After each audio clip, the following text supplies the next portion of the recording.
ప్రపంచవ్యాప్తంగా పెద్ద సంఖ్యలో సెల్ ఫోన్లకు ప్రాధాన్యమైన ఆండ్రాయిడ్ స్థానంలో ఒక సరికొత్త ఆపరేటింగ్ వ్యవస్థ రాబోతుంది. ఇందుకోసం దాదాపు 2 ఏళ్లుగా గూగుల్ చెందిన ఒక చిన్న బృందం అతి గోప్యంగా కసరత్తు చేసింది. ఇప్పుడు 100కు పైగానే ఇంజనీర్లు దీనిపై పనిచేస్తున్నారు.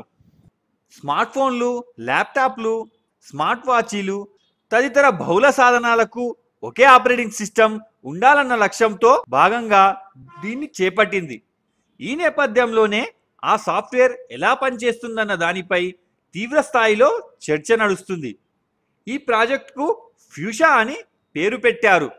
ప్రస్తుతం అనేక ఎలక్ట్రానిక్ సాధనాలు ఆన్లైన్లో అనుసంధానమవుతున్న నేపథ్యంలో ఆండ్రాయిడ్లోని లోపాలను సరిదిద్దాలన్నది దీని లక్ష్యం.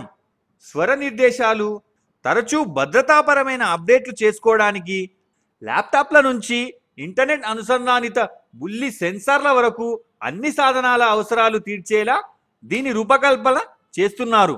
గూగుల్కు చెందిన క్రోమ్ ఓఎస్కు దీన్ని ప్రత్యామ్నాయం చేయాలనుకుంటుంది.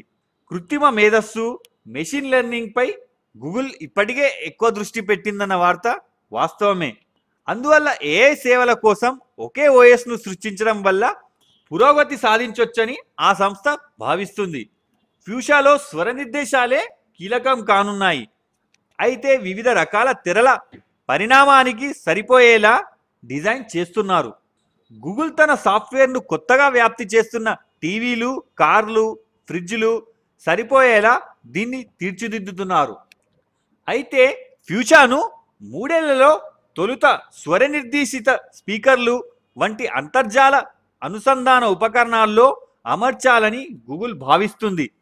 ఆ తర్వాత ల్యాప్టాప్లు వంటి పెద్ద సాధనాల వైపు మళ్ళాలనుకుంటుంది.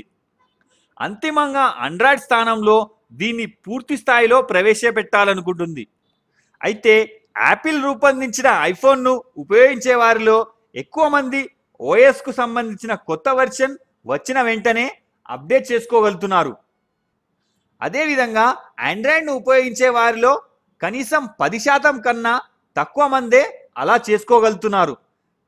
ఇలాంటి అనేక ఇబ్బందులను అధిగమించడానికి ఇప్పుడు మార్గం ఏర్పడింది. నిజానికి కొత్త వెర్షన్ అప్డేట్ విషయంలో గూగుల్ ఇప్పటికే చర్యలు ప్రారంభించింది. ఏటా అనేక సార్లు సెక్యూరిటీ ప్యాచ్ల ద్వారా తమ సాధనాలను అప్డేట్ చేసేలా మొబైల్ కంపెనీలతో కుదిరిన తన ఒప్పందంలో ఇదివరకే మార్పులు చేసింది. సో ఫ్రెండ్స్, ఈ ఇన్ఫర్మేషన్ మీకు బాగా ఉపయోగపడింది అనుకుంటాను.